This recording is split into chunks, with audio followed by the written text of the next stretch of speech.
Hello mga kamahalan! Another day, another parcel. Salamat nga pala sa Kuya Driver kanina nag-deliver nito at maraming salamat din, Shopee! Ayan, pagbukas nga natin ang box, mamula-mula pa itong, ano ba tawag dito?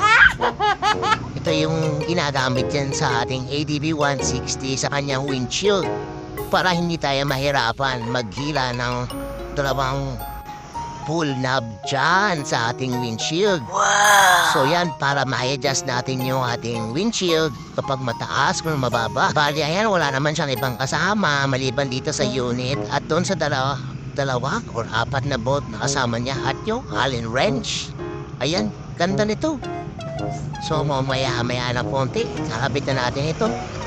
O dito yan ha, ang mga hindi nakakaalam. Kasi ito kapag stop lang, napakahirap talagang dilahin ito. Tingnan nyo mga kamahalan. Dito tayo sa front view. Yan, kapag hinila natin ito, at kapag may pawis yung kamay natin, mahirap talaga itong hilahin at i-adjust. Pero sa tingin ko, kapag kinabit na natin ito, kung another accessories na to, siguro, mas madali na itong batakin. Ayan, pakita ko lang ulit sa inyo. Ito nga pala yung kasama niya. Nasa loob ng plastic. Yan, buksan natin. Ingatan lang natin, baka mahulog, mga kamahalan. Kasi pag nahulog yan, hindi na natin makikita. Nalaglag sa lupa. Matutuloy-guling ka sa kakalap niyan. Kaya, ingatan natin. Kita nyo naman, oh, mamula-mula talaga siya, mga kamahalan. At yan, daan-daan natin gabit itong bolt na ito. Medyo maliit lang ito, kaya ingatan natin. Medyo madulas pa yung ating kamay dahil pawis na pawis na nga ito, mga kamahalan. Oh, no! Yan, daan-daan lang sa pag-liit para mag-shoot. Di bali ng shit, basta shoot, tamad. Oh my goodness!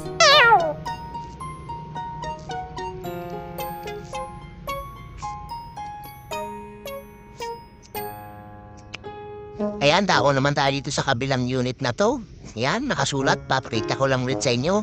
Sa mga duling-duling dyan, ito ay may sulat na ADB 160.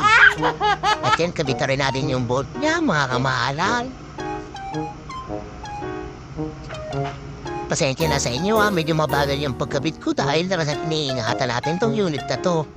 Kasi kapag nahulog itong bolt na to, napakahirap talaga hanapin, kaya pagpasensyahan nyo na. Okay. Makalipas ang ilang sandali, wala na mga ano-ano, kaya't isalpak na natin mga kamahalan. O yan, medyo alanganin pa tayo sa ating pwesto dito. Kaya halapit pa tayo ng mahigi. Ayan, sasalpak natin. Ayan. Aww. Medyo pinapahirapan tayo mga kamahalan, kaya kailangan natin sipatin ng maayos at isentro ng maayos itong bolt na to. Baka lumampas at magaskasan pa yung ating unit. Okay. So ayan, kita niyo naman, plug and play talaga siya mga kamahalan. Pagkatapos natin isalpak ito, wala nang alog-alog at ready na to para higpitahan. Medyo hinikot-ikot pa natin ito mabuti para masentro natin na maayos. Kung nakita natin maayos na ang lahat, ayan, dahan-dahan natin higpitan itong kanyang Allen bolt. At yan, pagkatapos natin higpitan ang bahagya sa kabilang bahagi, iikot naman natin yan para higpitan na naman yung sa kabila. Kita niyo naman, oh, nahigpit na talaga yan, mga kamahalan. Higpitan na rin natin to dito sa kabila. Baka makuha pa lang iba. Oh, no!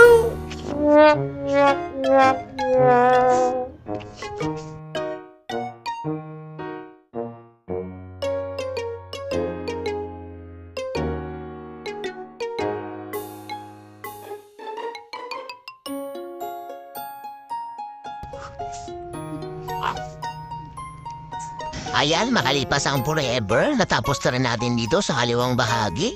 Goods na yan, mga kamahalan. Dapon naman tayo dito sa kabila. Let's go!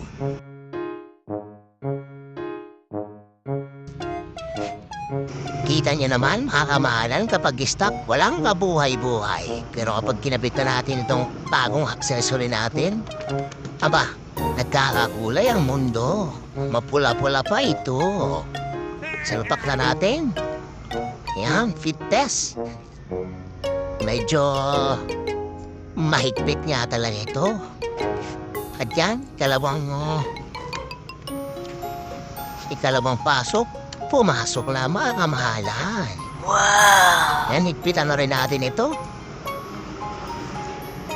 Baka makuha pa lang iba. Kailangan na natin higpitan. Oh. Without further ado, ito na naman sa kabilang bolt, higpitan na rin natin. Ganyan lang guys, paulit-ulit lang. Kaya ng mga jowa ninyo, paulit-ulit lang ngayong niloloko. Pero kapit na kapit pa rin kayo. Sheesh!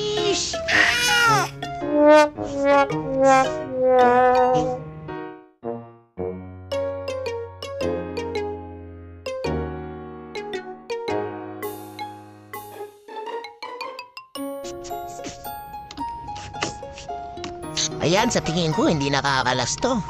Kita niyo naman, oh, kahit kilailain ko, hindi na talaga siya bumibitaw. Sana all, hindi bumibitaw. Kita niyo naman, mga kamahalan, pogi na. At madali na siyang atake. Hindi na siya kagaya ng dati, kapag pinabatak mo, hindi siya sumasama. Lalong-lalo na kapag madulas yung mga kamay mo. Pero ngayon, meron na tayong ganito, mas madali na yung paghatak sa kanya. At aesthetics naman, tingnan natin. Napaka-pogi, mga kamahalan, pag sa malayuhan or sa malapitan. Kung napaabot niyo sa part na to yung video, maraming salamat. Nasayang ko na naman ang buhay niyo. Sheesh!